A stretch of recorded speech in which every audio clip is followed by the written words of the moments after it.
I'm not going to wave this time. My friends keep making fun of me because I've been waving.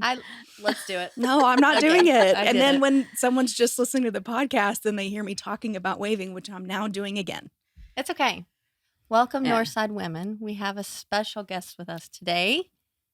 Her name is Laura Thomas. Laura, hello. You can say hi. You can wave or not wave. It's up to you. Yeah. Yes. Another waver. Yes. Waver and a hugger. Yay. Oh, yes. good. Mm-hmm. That's good. That'll fit right in here. Fit right in. Yep. Okay, Amy, you want to start us? We're interviewing Laura today. We're interviewing Laura because I was thinking about this. I know the amount that the church has told me about your family, like, oh, here's where you've been serving and your children and that stuff. But as far as you as a person, I don't really feel like I know much about you as a person. So, okay. Yes, and Amy and I have been talking about interviewing you since before you came. Oh, we didn't know that, but we were like, get her on the list. Oh, yeah. Because that always happens. Everyone's interested in your husband, of course. Oh, yeah. Asks him lots of questions. Well, but we want to know you. You're new to Northside even as members. So. Right. So tell us, we never put this on the list really. We start with like, how old are you? But like, tell us, your like immediate family and who you are. Okay. Yeah. Just a little bit who you are. We should add that to the list. We do that with everyone. We do it with everyone. Yeah, We do, so maybe it should be a new question. But it's not questions on there. Just you could tell us your name, who you are, where you come from. Yeah. How might we recognize you as a human? As a human. Nice That's question. good. Nice question.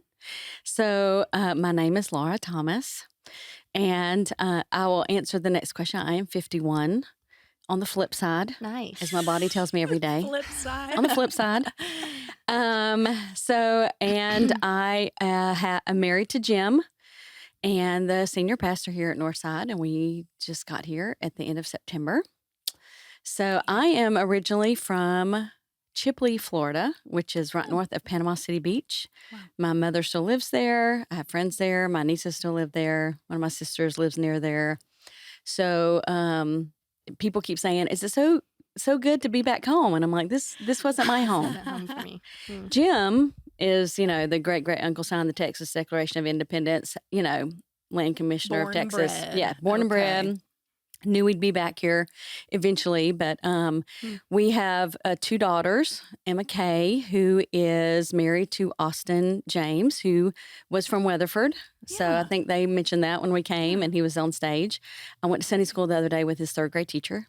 Oh, that is so funny. That's fun. Yeah. So yeah, kind of just interesting how God works all that out. Yeah. And they live over in Louisville. So because her formative years were when we were in Texas before, she always was like, I'm going to go back to Texas. I'm a Texan, that kind of thing. So she works at Capel Middle School West. I went over and watched her 7th grade girls win their first game last night as a coach. So that was kind of fun. Yeah. By the 3rd one, Austin and I were like watching our videos and waiting. It's 7th grade basketball. Thank you. I was like, what's the sport?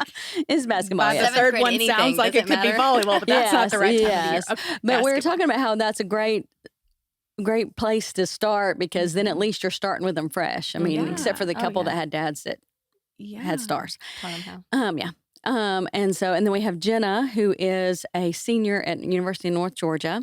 She'll graduate next December. And so we're in the throes of figuring out what she's going to do and all that kind of stuff. And so, what's next? What she wants to be when she grows up, that kind of thing. I feel like we're in the same place right now. You're on the flip side. I'm on the flip side. Round number 2, and she's at the beginning. So it's kind of interesting. That is interesting. But I did grow up in Florida, and I have 2 sisters. I'm the middle child.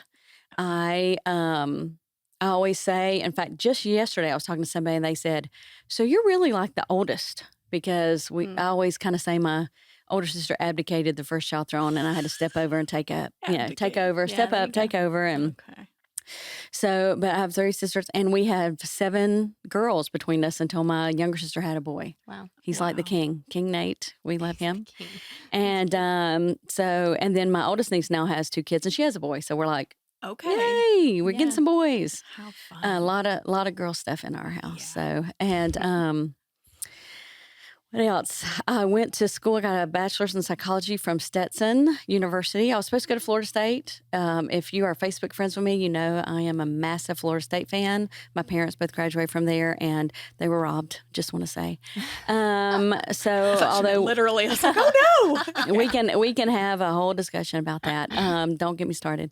So, so I love college football, but we grew up right there on the border, Beach and Alabama. So from Lower Alabama, technically, and went to Stetson and then got my master's in counseling. I thought I was going to be a marriage and family counselor. Ended up wanting to work with students, and so I worked in high schools, middle schools, colleges, done different things. Had some off careers and side bars doing different things. I think as moms, we kind of do that. Yeah. What works with our families sometimes. And what else? In order. Okay, so that's kind of where you're from, your Mhm. family. But tell us how you came to be in a relationship with God. Okay, well, I would say that I always knew about God because I grew up in a small town USA where church was part of everyday life. My parents took us to church. They were Christians. And so from the very beginning, I was there every time the doors opened, did all the stuff, all that kind of thing. And so I can't ever remember a time where I didn't know that there was a God, that there was Jesus, and the stories. I had the Lottie Moon Christmas offering plays and did the musicals and did VBS and all that kind of stuff. So, but I clearly remember in about 5th grade, I was in the bathroom at church, and my friends were like, "You're the only one that hasn't walked down front and got baptized. When are you going to do it, Laura?" Oh my gosh. Come on. You're Like not peer serious pressure, about the this. first peer pressure. my And I was gosh. stubborn enough to wait. And several weeks later, I remember Sunday night service. My heart was beating fast, and I went up and I walked the aisle, and I knew Jesus. I needed Jesus to save me, and I got baptized. But it really wasn't until a couple years later at GA camp. I don't know if y'all remember GAs, RAs, ACTEENs. It might have been ACTEENs because 7th grade would have been kind of going from GAs to Right on ACTEENs. that But edge. Yeah. we were at camp, Panama City, and there my counselor was Miss Laura. And I can remember sitting on the steps of our little awful cabin with the sand fleas.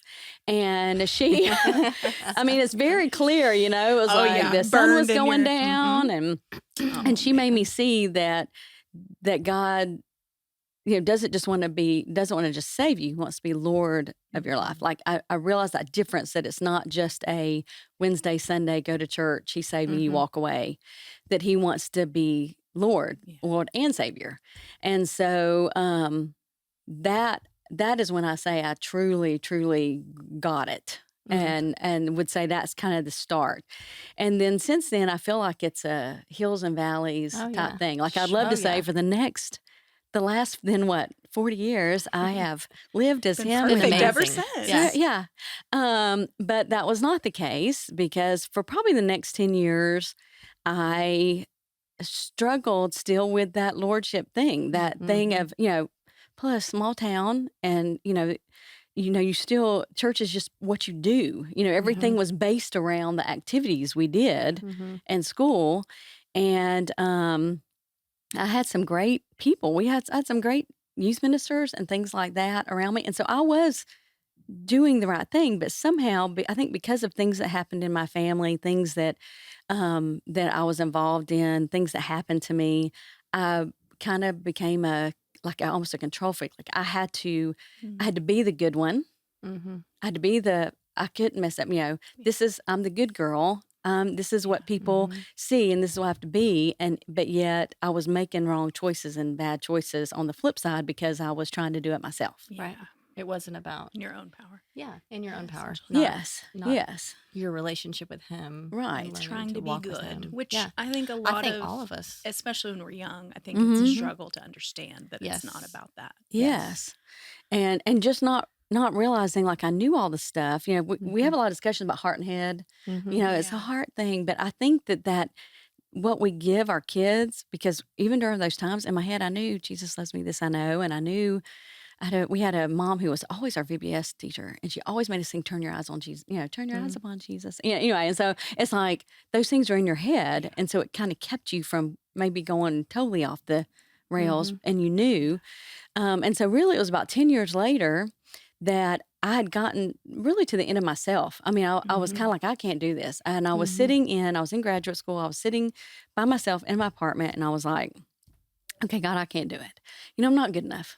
I'm not good enough. I can't do it. I'm not who everybody thinks I am. I'm this double person, and, whatever. It was just kind of a total breaking point to the bottom. And in that moment, I can honestly say it's one of the few times in my life I physically felt the presence of God. I get chills now, even just saying it, because I literally, in that moment of feeling so alone and like, this is it, I can't do it, I give up, to feeling his arms wrapped around me and him saying, I love you. You don't have to be good enough because I'm good enough. You don't have to be worthy because I make you worthy. I mean, it was a total flip between what I've been feeding myself to that. And I really think that it really bothers me, I guess, that we listen to so many voices. And even these young girls today who hear so much. I mean, just this morning, I got a text from a friend who was like, pray for her teenage daughter because she's not comfortable on her skin. She doesn't feel. And I'm like, I feel like Satan just knows where to get us, that shame and guilt and that stuff. And one of the kind of things about that moment was, and I think I said this when we spoke to the staff, is I met Jim that night. And I really do not believe, because a year before, probably 48 hours before, if you had said, you're going to be a pastor's wife, I'd been like, you're crazy. Like, no. Why would God you put me in a position like that with look at all this and all that kind of stuff? And so I think that was a divine moment, because then I was ready for Jim Thomas to walk into my life. And he taught me a lot about discipleship. We know that's his thing. He did. Yeah. If you haven't talked to him or heard him, that's his thing. And just through all the different things. So, I mean, there's still been hills and valleys, and there's still been moments, because like I said, I really believe that those thoughts that Satan puts in our head. And I think for me, it wasn't about forgiving myself or God. I knew God forgave me. I knew I forgave the people that had hurt me. I think it was that I knew better. Yeah. That was the part that I had the biggest trouble. Yeah. As I said, I knew about Jesus from the time I was little. I knew better, so why didn't I make better choices? Yeah. It was kind of that perfectionist coming back at times.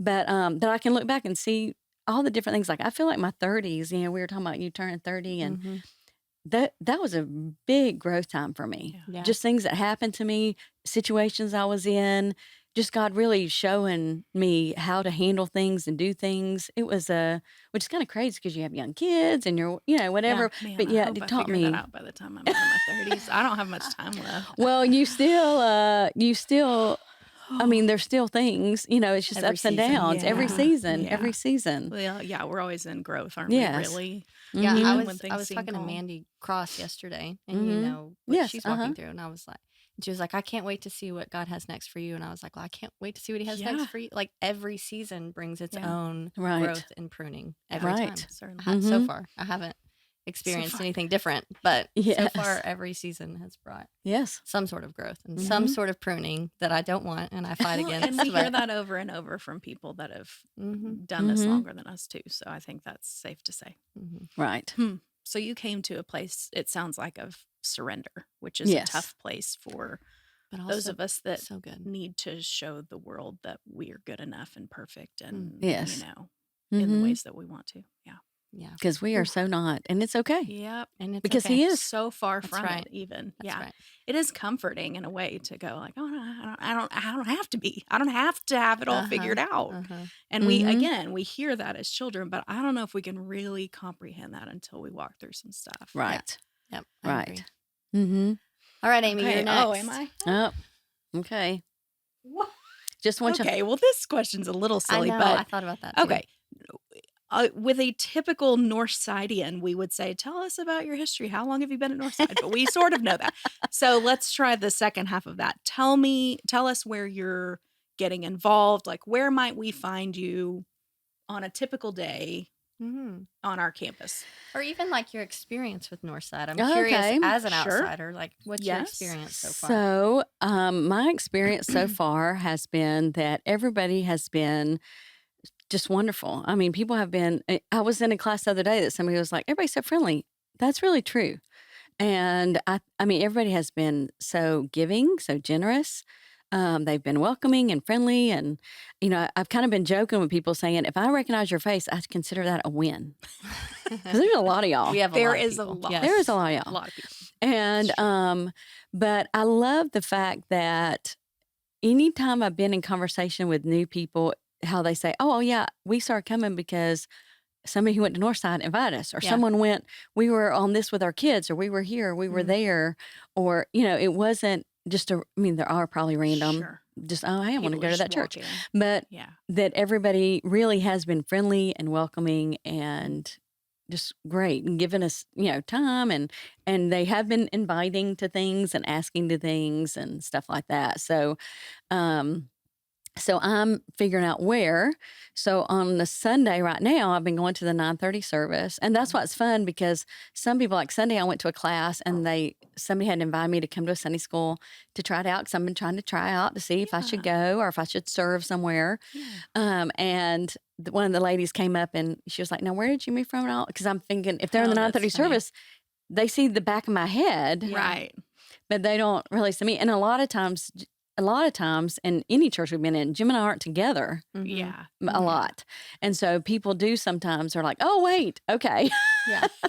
They have to go, oh, yeah. Okay. So they go, oh, where are you? Who are you? Yeah, like, yeah. Well, so it's kind of fun. You probably know that feeling too. It's not like we're separated from our spouses a lot of the time. Yeah. I think of like Haywood. She told me one time she was like, how 40, 50, however many years, she was like, that's the number of years that we have not ridden to church together ever. We don't either. We don't. Do y'all? I'm assuming we y'all have don't. been here. Oh, we didn't before. Yeah. But that's because, you know, in Fayetteville we had an 8:30 service, and I wasn't going to go to that. So okay, she's my kind. Yeah, she's one of us. Okay. I'm like, I'll go. We receive you to my 9:45 Sunday school or whatever. So, but here, and because we have moved this, like I said, it's been interesting moving without kids. Yeah. So I just go with him, because he doesn't have to be here till like almost 9 now. So I'm like, hey, not too bad. We can go and then ride together. And so that's been nice. I bet that has been nice. Yeah. It's been nice. Nice change. So yeah. Any Sunday school, or you're not really? I have gone to 3 or 4 different ones, and they've all been great. And so still not committed. You know, I'm going to go back and kind of see. That? She's a free agent. See, and I love that. Some people, I think, I'm glad you're sharing that, because I think some people struggle with, I went to this class and now I feel like I have to keep going. Like even with our rooted small groups, I'm like, try all of them. Yeah. You don't, and no one's offended. Like, well, and everybody has said that. They're like, we hope you come back, and you know, but if not, hey, we're glad you came, and it's a good way to kind of see some faces too. So, and like I said, people have been real inviting and welcoming, and then Wednesdays I started Rooted this past Wednesday. So I've always done Bible studies, so I was missing that. I think, you know, there's something to be said for, you know, getting in there, and I love that even there were women that didn't even go to our church that were in my group. So that's great. Yeah. I think Rooted, a lot of our growth we've seen in the same way, where someone will invite their friends or whoever. And so, and then I've been going to the Wednesday night suppers, because I absolutely love that we have Wednesday night supper. Kind of an old school thing. It's gone by the wayside in a lot of. I know, but I also love it, because it's when you get to really see and talk to people. Yes. Yeah. Talk to people, see people. I just, you know, not have to worry about what you're going to cook for dinner that night. Oh, it's amen. great. Yeah, sure. It's great. I cook all the time. Yeah, every night. That's a lie. So that's kind of my days right now. Before the break, obviously, when like his family would come over, I'd flip and go to the 11 o'clock service, and you know, somebody's asked me, do you feel like you need to go to both, or? And I get that, so that people can see like us together, but at the same time, No, I don't feel Well, that. you need Yeah. a place to plug in and find spiritual growth and feeding. That's, I think that's understandable. Yeah. I think so too. Jordan Brady and I had that conversation once because I went to Pursuit, and I go every once in a while to Pursuit for their Sunday school class. And it was the same kind of thought, like they're doing things, so we can't necessarily be with them. Right. And we want to go find a class that we feel like where we belong, and can talk to people. I think one time when we were in Plano, at the church in Plano, we had a life group at night. And I think that's the only time in 28 years of marriage we've gone together. There's a reason we hold Tuesdays so dear, and it's because that's the only time we can go be fed together. Right. And it's our biggest. One Life. Our midweek group is the only thing that Jeff can really go to and actually be fed. So he takes it pretty seriously. Yeah, which is so good. Yeah, so good. But we're just kind of looking for ways to.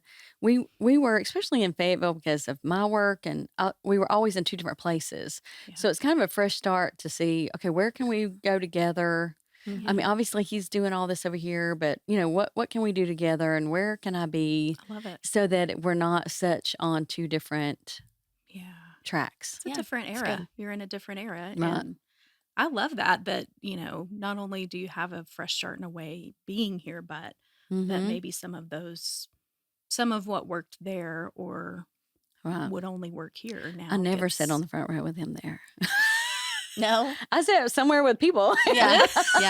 That may end up being true. Yeah. You never know. Find your people. Yes. Oh, okay. Is that me? I don't remember. It's my turn. I don't. Okay. We're asking questions with a lot more words and flourishing. I love this one too. I know this is because of how we do this. I think I always get these good too. Ones. I do. Okay. Okay. What has God been teaching you lately? I know it might be muffled because there's a lot of new in your life right now. But what do you think He's been teaching you? I think that a lot of it is about what is waiting. Mm-hmm. We say that a lot. Oh, I'm in a desert, or God's got me waiting. But what is that? Mm. Especially for a recovering control freak like me, who is a big planner. A big planner. I like hands to in the know. middle. Yeah. It's like, what is it about alcoholics? Like, you're never fully recovered. You're always recovering. Always recovering. Like, same. People pleaser and recovery. Same. Yeah. Yes. Yeah. So I'm kind of like, what does that look like? Do I? I know that is spending more time with Him and focusing on Him for Him to give me. But I felt like it was kind of another one of those bottom of the barrel type places. In fact, I think told my family it was almost like a feeling of being lost over the Christmas break, just because, I went from a high stress leadership position at work, leadership positions in the church, leadership, with the community, doing things to nothing.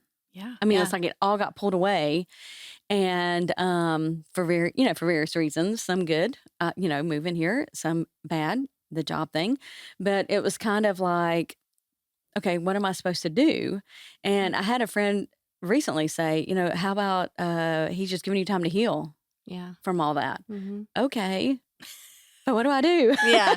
I like the concept, but what do I do now? What am I supposed to do? Am I supposed to do this or that? Have to have steps to take, right? Yes. Right, yeah. Right. So so it's hard. It's hard to sit and go, okay, I'm just going to wait. But I do feel like God gives us a brain, and He am I supposed to be looking for a job? Am I supposed to be doing what opportunities is He laying out there for me?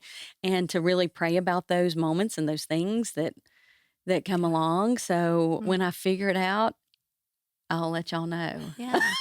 Us too. Yeah. Teaching you to wait. I think it's just a mystery. I think we say, it's kind of one of those phrases we just say a lot. Oh, I'm just in a waiting period. Okay. What does that look like? How do you know? When did it start? When is it over? What do you do? Yeah. In the midst Sit of on it. Your hands? Twiddle your thumbs? Especially not when you're I'm a doer, and I'm a giver, and I like to serve. And so it's kind of like, okay.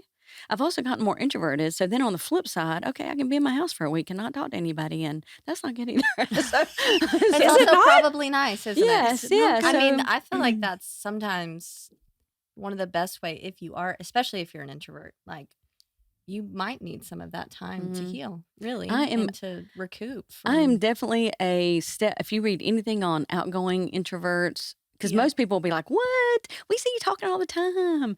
Well, but you don't see when we get home and we're in front of 2 different TVs not talking for the rest of the night. Yes. I mean, totally depleted. Yes. Right. So I need that both. And I think it's interesting because a couple years ago, I went to the beach by myself, and it was almost like you felt guilty. People were like, oh, why'd you go? Who'd you go with? Nobody. I went with me. I just needed some time. I used to joke too that my family, when they would go to Brazil, because my girls always went on those mission trips too, and I'm like, that's my week. Yeah. And so like when COVID happened and they didn't go, I'm like, why? Where's Everyone's here. Where's my week alone? Yeah. Off you go. Joseph told me the other day he's been playing this game with some guys, and it's like once a month they go on Friday and play. And he was like, yeah, I'm just sitting there and I just feel guilty because I'm not at home. And I was like, well, you need to let that go. Yes, let it go. Let it go. I'm fine. Yeah, okay. I'm happy when you're not here. Like, I don't always get that. Well, and they need it too. I mean, I think totally. especially the guys, totally they don't get that as much as we do, even though we feel guilty about it, or we get kind of questioned like, what? You're supposed to be doing all this stuff. I think guys, even on the flip side of that, have a harder time sometimes. So you're learning about waiting. Man, that's a tough toughie. one. Yeah, it is. Tough season. Well, and again, there's not a roadmap for that. I feel like I can bear most anything if I have a concept of like, even if what's that book? Just Enough Light for the Step I'm on. I feel like when I'm waiting, the whole staircase is dark. Yes. And God's like, why don't you just sit down and have a little nap? And I'm like, okay, but then what? Yes. That's a lie because I don't like to do things. But generally in my mind, I'm like, what? Yes. So have you felt like your time with him is sweet right now, like in this moment, or is it more like you have lots of questions for him? Yes and no. Some days, yes, I feel so that I get the opportunity to sit here and I can take however long to do rooted. All rooted. Sure. Yes, that's true. I mean, it doesn't. I can do that. It's okay. And then at the same time, because then you're like, I can get distracted by, look, I can do this, or I can do this, or I can read this, or I can watch. So it's kind of I have to still the mind. It's a double-edged sword, isn't it? Yeah, I heard a quote the other day that like the whole being a human is learning to manage your consciousness. And I'm like, oh my goodness. And like the mind unaided is no wonder it we tends never towards get chaos. There. Yeah. I'm like, amen. That is the truest thing. Yeah. Towards chaos. True. Is that not true? So accurate. Like we have to, as we grow, I feel like we just get better at managing our conscious mind. Maybe. Hopefully. Yeah, at best. Yeah. Yes. Every lesson pretty much leans towards that for me. Yes, hopefully. Yeah. Hopefully so. Oh, man. That's a good. Okay. Is it me now? Yeah, and I think this is our advice question, which I'm excited about. Okay. It's hard to ask because the question is, what's the best piece of advice you've ever been given, which I think is really exclusive and people have a hard time with that. So sometimes it's just what's a really good piece of advice that you've received. So I thought of, my dad had a bunch of one-liners, most that I couldn't say on this podcast. But what really came to mind was when the summer before I got married, my youth minister's wife, Michelle Fortier, her and Lou were very influential, her husband, in my life. And she looked at me and she said, ministry's hard. And people will question you and people will say things to you and to your husband and all that kind of stuff. And she said, but if you're doing what God's called you to do and you're in God's will, they have a problem with God, not you. That's good advice. Ooh, that's good advice. That's really good advice. So if you, yes. So if you take that and kind of separate it out, because you can apply that not just to ministry, really your whole life. Anything. So on the one side, it's like, okay, the advice is you better stay on the path. Amen. Yes. Because if you're not, then they can question you all you want. You might have some questioning to do anyway. Okay. And those moments the minute you say something, send something, do something that you're not supposed to, and it's like, okay. Yeah. So in that sense, when you're making big decisions, and I mean, I did at work, most of my staff, when I was PTA president, they knew I was praying about if we should have that event or not. I mean, so then if somebody questioned it, like we feel we're supposed to do this, or this is what it is, I'm supposed to hire this person. And so like, on the one hand, it keeps you rooted in what, and making sure you're staying linked in and keeping your steps with God.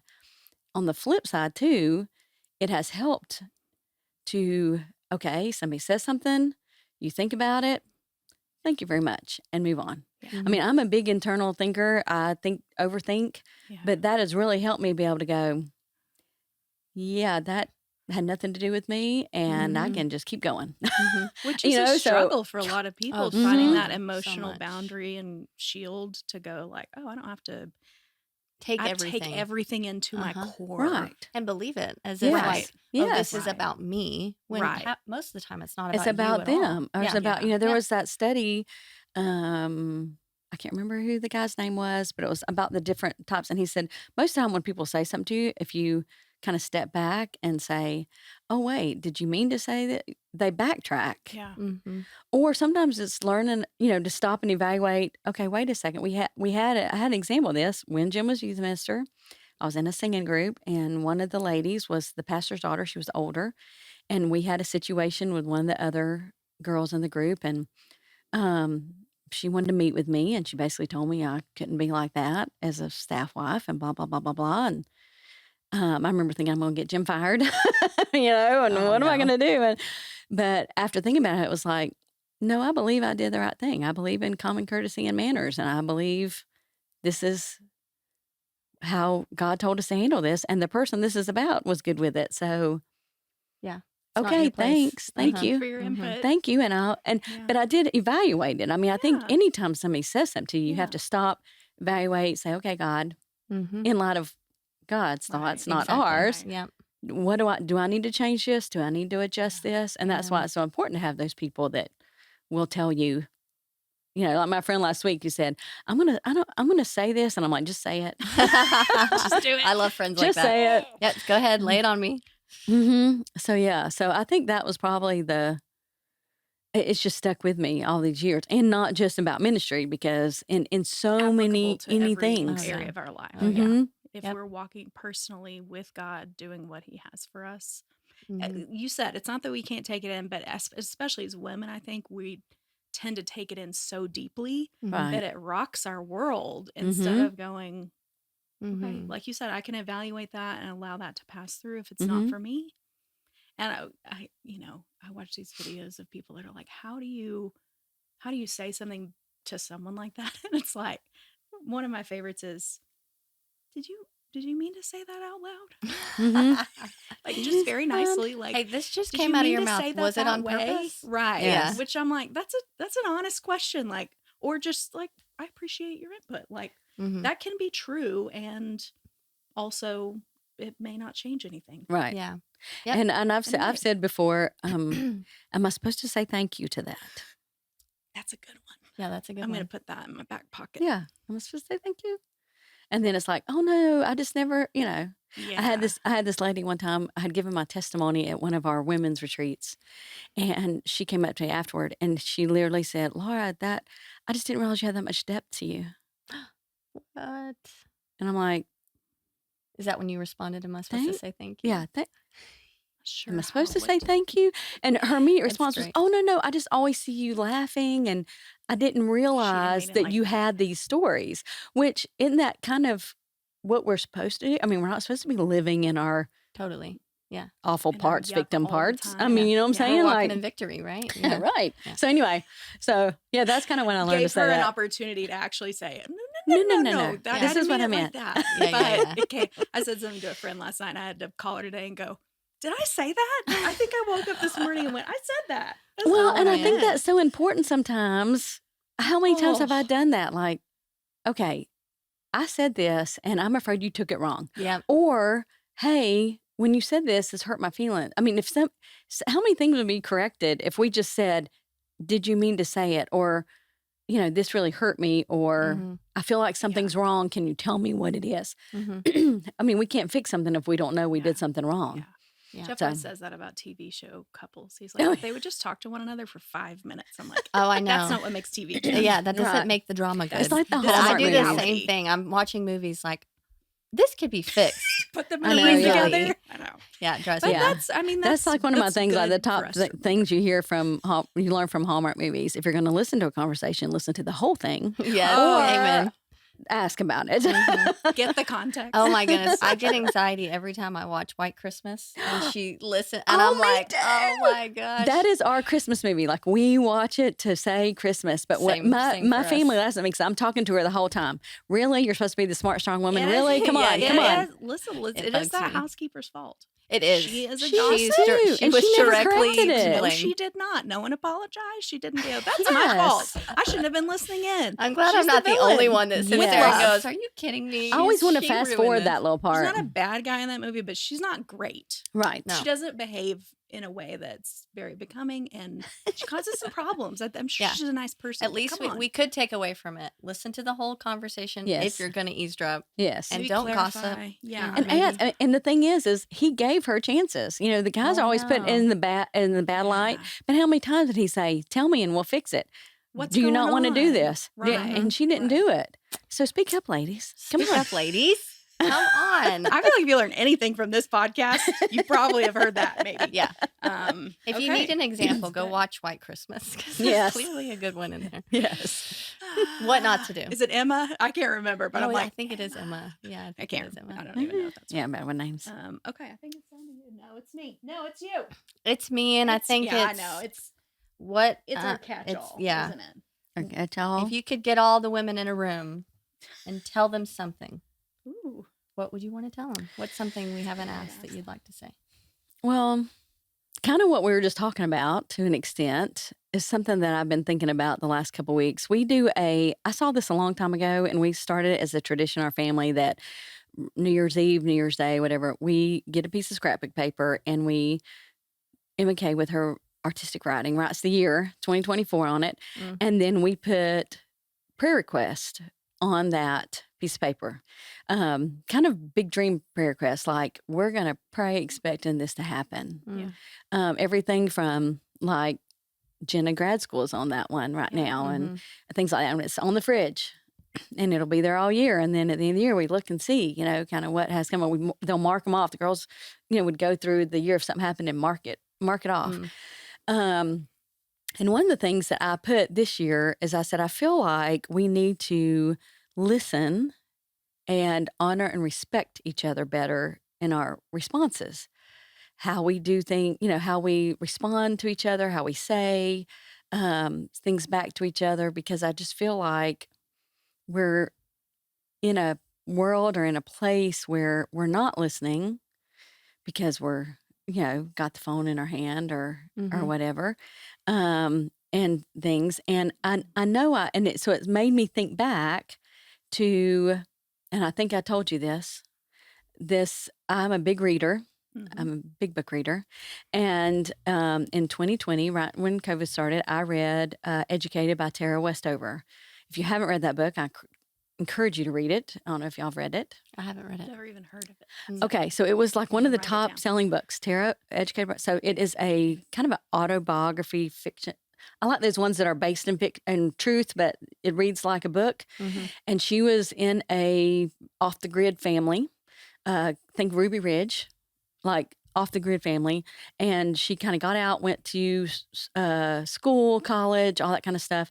And she comes back home and she makes a comment that her brother says something to her that he's always said. But she is taken aback. And she realizes it's because she went out and she learned that that's wrong. Mm-hmm. He didn't know any better. Right. But she knew better. Yeah.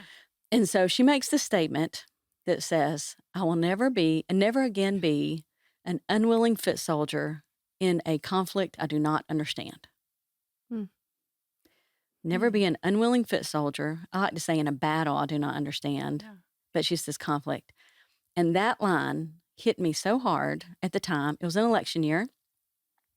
This is an election year. Mm-hmm. And I realized how many times do I have to throw out my opinion? Do I read the headline? Do I do this? Do I do that? Say things when really I just don't need to say anything, don't need to respond to that text, don't need to do this. Mm-hmm. Yeah. And I thought, how many times has Satan used me on this side and not walking in victory, living like I'm supposed to do. Yeah. And I just thought, it just sticks with me. And that phrase has been coming up again, because if I'm in a waiting and I don't know what I'm supposed to do, I don't want to be used for the wrong side. And I think, how many times have we done that? Because we just don't. I mean, that year I started, if I heard something, I would go look it up. I watched every night of both party conventions that year for the first time in my life. It's brutal.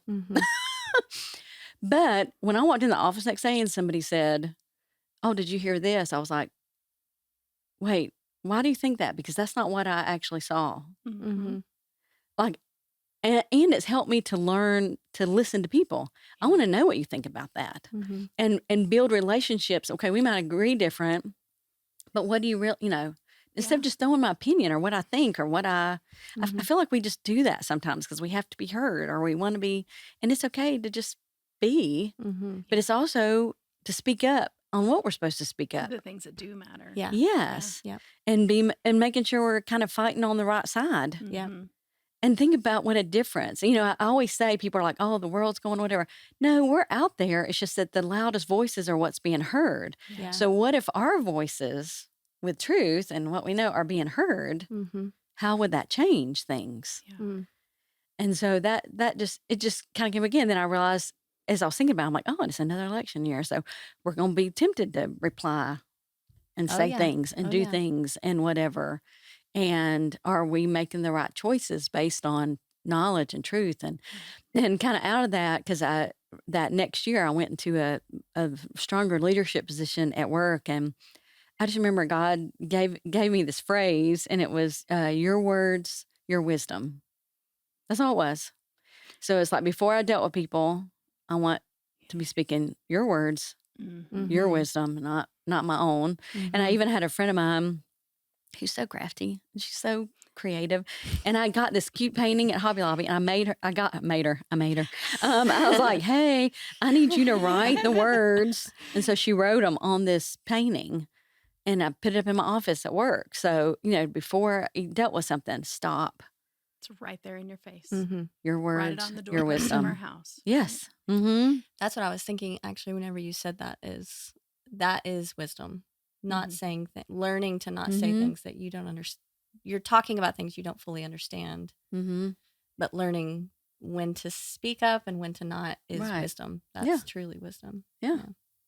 That's good. So, that's a good word for people like me, that no one will ever say at my funeral, she didn't speak up a lot, but when she did, you knew she really had something to say. I'm just chattering all the time to the dog, to the fence post.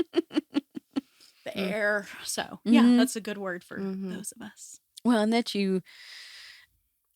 what was the thought that just came on my head when you said that? Because I was trying to listen and not think ahead. It's hard. But just you want people to know you were honest and you said what you needed to say. And I used to tell my girls that, I think that's one of the things that, if you want to irritate or annoy me, or one of my biggest things is people who talk condescending to you, like, okay, sure. Like their belief, and teenage girls can do that. And so, straight to the core. Yes. And so, my girls would be like, "Okay, Mom, whatever." And I just finally was like, "You can believe the lie from Satan, or you can believe what just came out of my mouth." Because I'm going to tell you the truth. Conversations with Harla. Because I'm going to tell you the truth. So you can keep believing the lie. And I've told that to my nieces have heard that. I mean, like, people have heard that from me, because I'm like, that drives me up a wall. You're choosing to believe something, not what I'm telling you. And I'm pretty honest person. And so I'm going to tell you. Well, and in their case, you're someone, I talk sometimes with my clients about, like, should I give the same weight to the opinion of the person checking me out at Target who I'll never see again and don't know, or what my spouse or my mom thinks? Yeah. Right. Should those be weighted the same? Yeah. Oh, yeah. We talked about that on that episode we did, The Story We Tell Ourselves. Yeah. Do you remember that one? That's our most listened to episode, by the way. Yes. Maybe And we we talked about that.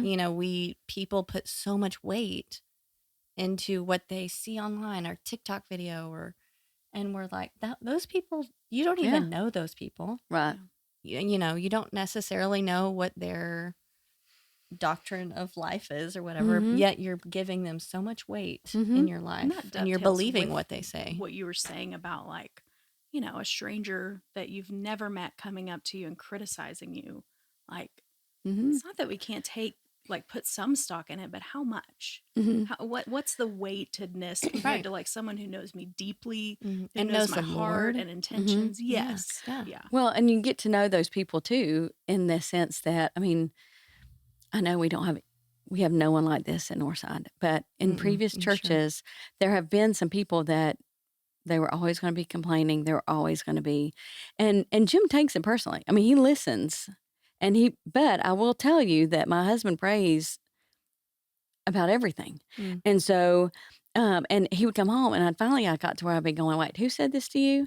Okay, let's stop and think about this. Yeah. Is there anything, kind of like I said, but is there anything we need? But okay, let's look at their track record. Put some context to it here. Yeah. How much weight do we give it? Yeah. If this person over here was telling you, we're sitting down and we're having a conversation. Right. But totally. Okay. Yeah. That's good. And again, I feel like I think a lot of people do that, but especially as women, it's easy we're our own worst critics sometimes. So when it's just easy for those voices to drown out the truth. Oh yeah. And that's what we're seeing. So all these young girls, like I said, I've got friends who have young girls with eating disorders and friends with, I think all this anxiety that's going around, and I just want to be like, y'all have more resources than we did. I just want to be like, get away, Satan! Like, let these girls just live and be free. And I know, it's sad. So but that's we can be those, advocates. Yeah. I loved that. I'm trying to remember the line. I will never be an unwilling foot soldier in a conflict I do not understand. I liked your wording. Battle. I do not understand. Battle. I like battle. Because I even thought, like you keep saying the flip side of that. The flip side for us is to understand the battle that we're a part of. Yeah. Right. And teaching our girls or women, like, hey, there's truth and lies out there. And for us to understand and know the truth, we really do need to understand and know who God is. Right. And what he desires, and be able to identify, oh, this isn't from God. Like, this is not what he desires. And I need to learn to turn away from that. That's wisdom also. Yeah. It's like, why would we believe the other? We know he loves us. We know whether, one of my favorite verses is Galatians 5:1 that says, it's for freedom that Christ has set you free. So stand firm and don't pick up the yoke of slavery again. And we do that every day. Oh, we do it all the time. We come to church and have our bags sitting in our, but he wants us to be free. I know. I've been writing about Satan. Isn't that fun? Oh. Just kidding. Well, because for what we want to do next year, we want to kind of this year, it's 2024. Yes. But we want to kind of outline who God is and who our enemy is, so we can see the differences in them. And I was writing about Eve and how it's really hard to study her life this side of the cross. And like what happened, because we all know that feeling of being introduced to ideas outside of what we knew to be true. And like, they don't feel like lies though. They feel good. They appeal to our desire to be autonomous and want to make our own determinations about what is true and what is wrong, or whatever. So that's the hard part, is it doesn't feel like a lie. We pick that back up because it feels good and it looks good and it's shiny and it's comfortable to us. It appeals to who we are as humans. He's very crafty. He's not stupid. Yeah. So, that's fun. That's a fun one to end on. That is. Yeah. My goodness. I knew this was going to be a good one. I did too. I said I was going to say, if there's anything, what do you think someone would want to know? Oh, well, one of the things I wanted to know, you've already answered, because I was like, I just don't know anything about your background, like you as a person. So that's what I came in wanting to know. Did you think of some? Yeah, I have two. I kind of joke because my mom was a debutante out of Miami. My dad was from Two Egg, Florida. So we say that we are classy rednecks.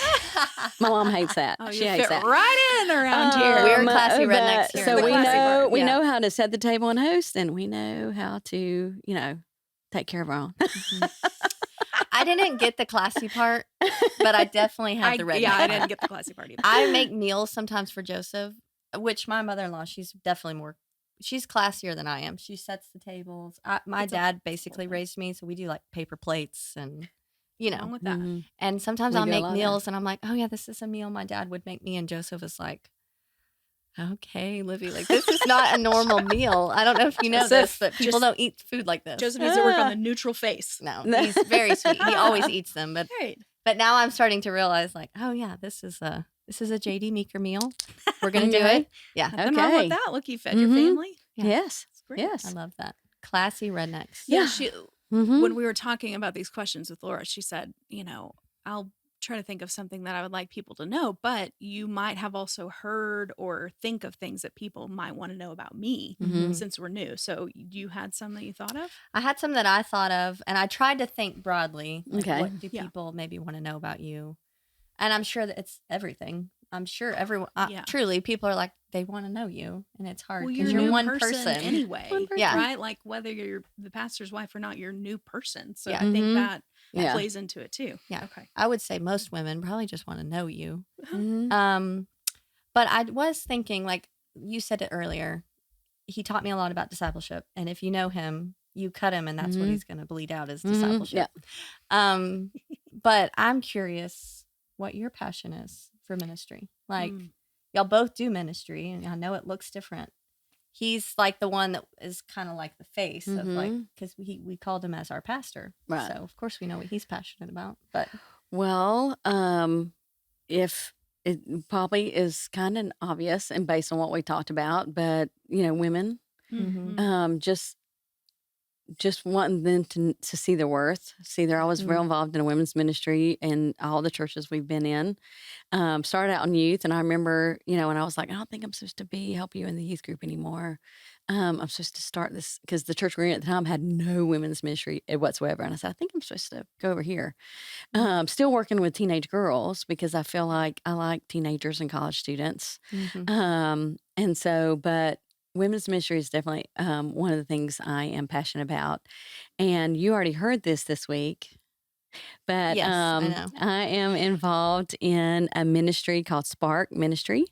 It's out of Carrollton here in Texas. And it's basically started to serve people and reflect kindness. And it is going into faith-based homeless shelters and serving the spiritual, emotional, physical needs of the women. Loving on those women, letting them see that no matter what they've done, there's a God that loves them, and we all have stuff, and here we go. So I have been asked to be on the board this year, so I'm going to be on their board of directors. So there's one thing that God has put in my path. Yeah, and it's here of all places. It's here. Now you're here. It's here. Yes, cool. It was interesting because I went on some. I knew the founder from when we were in Frisco and Plano before, and I went on 2 trips. Then, but I had young kids and I just, didn't. And then we moved to Atlanta. They, like the next year, they were like, called me up and said, we're going to do this mission in Atlanta. Can y'all help us? And it's just interesting because I was more involved when I was in Georgia and they were here than when I was here. But that was one thing I was excited about moving back here is to be close enough to go to the, work days and do this stuff. And they do so much for other ministries now. They don't just do the trips, they do Partners in Kindness where they work with local missions and just get the volunteers involved all throughout the year. So you will be hearing, if you talk to me at all, you will hear about that because it's just something I'm passionate about because it's such a unique spin on, and a lot of the planning and just listening to other women and being able to say, okay, these are some of the things that God used in my life that weren't great, but yet look, I can show you that you can come out on the other side. It's just a great ministry, and so I am passionate about that. So we'll see after they. Obviously, I don't mince words, so I said they might regret putting me on the board. No, I don't think they will. No, because I'm like, what? Why are we doing? But they just the group of women are just they have that passion too, that love for seeing women come out, showing love, showing love, humanity, like we're all human. Yes, at the foot of the cross, we're all equal. And the mission trips are. Because someone were like, I don't know if I can do that. I'm an introvert or I'm in this.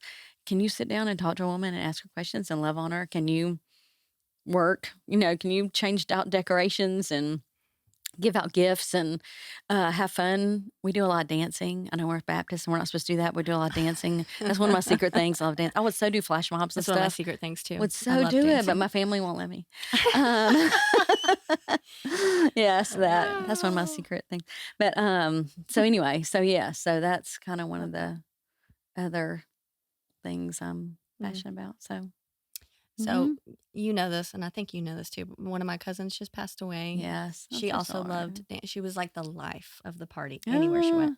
So all my cousins and I are like trying to secretly plan this flash mob for her funeral. That'd be so great. And because she would love it. Like everyone's going to be totally taken back, but we're like, we should do it because Krista would love that. Yes. So if you want to come with me, you can be a part of it. Hey, I can be a part of it. I'll do it. She's not allowed. Her family won't allow her. No, you're allowed in my family. You can do it in my family. Yes. Maybe by the time this comes out, when is this funeral? No, it won't be. It'll be out already, I think. Yeah, because it's February 4th, I believe. Yeah. Okay. Well. Yeah, I had a really good friend that, because on the Spark trips, I would just stand behind her, and in my mind, I looked like her dancing. So then, totally. Don't show me any video of this. No, if you can see it, that must be what I also look like. Yes, 100%. Exactly. That's how I live my life. That's how I live my life too. Yeah. I don't need a mirror. You are my mirror. That's right. It's great. Don't take pictures. I don't want to see videos. Yes. Yeah. Mm-hmm. Oh, okay. What's something that you and Jim like to do on your free time? Oh. Because I think that lets people in a little deeper to like what do we like to do in our free time? Because you you don't just live at the church, right? We don't. Some people think that.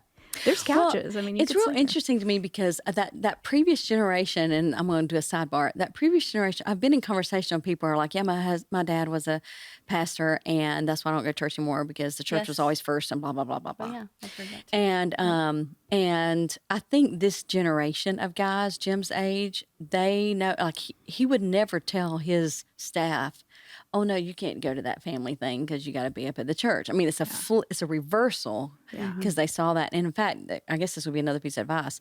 I remember a music minister in our first church when we had MK. He made the comment that he always made a distinction to his kids when he was going to work and when he was going to church. So like during the day, Monday through Friday, he was going to work. And then Wednesday nights, we're going to church. Sundays, we're going to church. Even though it was church. Yeah.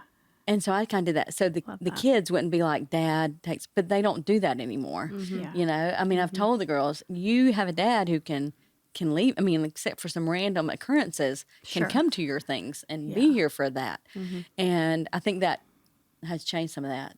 Yes, like good. long drawn out, whatever to your thing. But what do we like to do?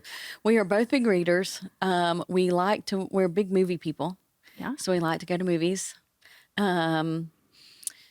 Obviously, we like to eat, and there are so many places. I got on that. You are welcome here. I got on that like Parker County Eats and whatever. So I'm like, there's so many places we have to try. It's like a whole running list. Yeah. Yes. So feel free to give suggestions. But that's kind of one of the things is we just were talking about is what are things we can do together because we were always in such different places. So we were just talking about when he has his day off, like Friday, like, oh, we could do some of the little things. Like when Jenna went to school, I'm like, now on Saturdays we could go and explore places. Did we do it? No, because we were so exhausted from work. Like of course not. You're still healing. Yeah. And so now though, we were just talking about, hey, we can go to some of these little towns or go explore something or go do something. Or so we've been talking about that because we like new things. We like learning new things. And so kind of doing those things together. But we're big movie people and going with, we like to go with people. Sometimes we do better with people. Yeah. Yeah. Because then you're kind of learning. It's a whole other dynamic, which is fun. Dynamic. Yeah. We like to travel with friends. It's enjoyable. We like to travel alone, but it's fun to travel with people that are like your kind of people. Like, it's just fun. Mm-hmm. Yeah, it's so fun. So, So, I'm trying to think. We're kind of boring. Well, I think that's good. I mean, we're the same way. We came to your house for brunch, and I came home because I think Jeff stopped by to help move something in, but I told him, I just saw that bit of your home, like your living room, but I told him it feels so like like intimate and safe. And like, I just thought that's a place, that's where I always want my home to be. Where can I go home and it's my shelter from the world, you know? And I thought, I respect that. It's a good model for all of us to, because it's easy to, like you said, that there's a whole generation of people that were like, my life is the church, and the church comes first. Not God comes first, necessarily. Right. God and the church, it's all one. And I just thought that's a good model for all of us. When I went in there, I thought this is a very peaceful place to be, and I would treasure coming home here. Like, well, and even just how you've talked about, well, and you can see it even. Like, y'all's family life is very healthy. You can just tell between. I don't even have to ask the girls. Well, just from what I've seen and what, you know, it just feels so, I don't know, just like it matters to you guys. Well balanced, I think, is what I keep thinking. Well, and you know, I remember when we got married and people were like, oh, people visit your house all the time. And that really hasn't been the case. Yeah. But I like to have people over. Yeah. I mean, I like, you know, like you like your space, but you want people to feel like they can stop by and come over. And I like to have people over. And, but yeah, I'm definitely not I would say, because I don't like pretentiousness in others. I hope I've never, you know, I just don't feel like that. I'm like, whatever, you know, this is, and a couple of years ago, you know, that I think I always felt like I had to be a certain way. Like, oh, because I'm pastor, I have to take this food and I have to do this and I have to do this. And finally it was like, God was like, I wouldn't ask you to go in debt to help these people if you're, you know, so I had to kind of stop and say, okay, where am I supposed to be? Right. And then with work and stuff, it got to where I couldn't, and I missed that. Yeah. You know, I want to be able to take that meal or say, come on over. And one of the things I learned was, when the Lord leads you to do it. When the Lord leads you to do it. And it doesn't have to be this 5-course meal. Okay, Amy, come over and I'll fix you this grilled cheese, because I've got a really good way to make it now. Cheese. I mean, you know, like, why do we have to be? Just come and we're having this, and hey, there you go. Isn't that what people value anyway? Is like being with you, like being with people. I don't think I've ever left someone's home and gone, I can't believe they serve that, or oh my gosh, we ate on paper plates. Never. I always tell people, if you come to my house and you have something bad to say, just gossip about it in the car on the way home. Don't tell me. I don't need to know. Because it was all fine to me. You can tell me if you want. It's not going to change the way what happens. Yeah. It's not going to change anything. Yeah, true. Yeah. I'm like, just don't. If you don't like the way I have my house decorated, just tell your partner on the way home in the car. It's fine. Yes. Won't bother me. Wow. Well, I remember the first church we were in, we were like at a Christmas party, and one of the ladies, it was the pastor, they were like, what did you do today? What did you do today? And she's like, I spent all day cleaning baseboards. And we had been married like, I don't know how long at that point. And I went, you're supposed to clean baseboards. Because I grew up in a house that really didn't have, you know, like they really didn't have them. Yeah, so it was kind of like, what? And I remember going home and going, look at those. This is we do have baseboards. We do have them, but yeah, I'm kind of the same way. But I think that still is because I grew up with a mom who everything's, you know, you don't touch the walls and you don't, you know, like so. On that sense, you do have to tap that down. Like, it's okay, Mom, that I'm going to leave that there for a minute, and it's okay. I'm not paying to air condition the closets, and don't touch the walls, respectively. Yep. Yeah. It's hard to forget those things. Yes. Yes. I touch my walls whenever I want to now. All the time. Oh, my kids touch my walls because I'm like, somebody came over the other day. Oh, it was my in-laws. And I was like, I noticed like all this something. I don't know what it was. I'm sure it was like a pouch or something. And I was like, oh, didn't notice that until Margie just walked in my house. So I like go and go to the swipe, and I'm like, sorry. I didn't notice this. But I'm cleaning. Yes. Oh, wow. Well, good. But yeah, so I won't judge your house. If you don't judge mine, we'll be good. Oh, your house Agreed. is beautiful. It was very, homey, welcoming. I agree. Yeah. Well, that's what what you hope, right? That's what you pray. So I'm glad. Yeah. I'm glad it was. Good. Yeah. But I'm pretty much, if you ask, I'll be honest. I'll tell you. You're our kind. Same. You're our kind. Yep. Thank you for coming. Yeah. Thank you for asking me questions. This was fun. It was great. Yeah, not bad, right? Yeah, it was really I always tell people, when you're on the podcast, then you have to tell people it's not that bad. Not that bad. No, it's not that bad. Because people are always like, I don't want to be in front of a camera. It's not any bit of bad. It's okay. Good. Okay. Good to hear. Well, okay. We're done. We did it.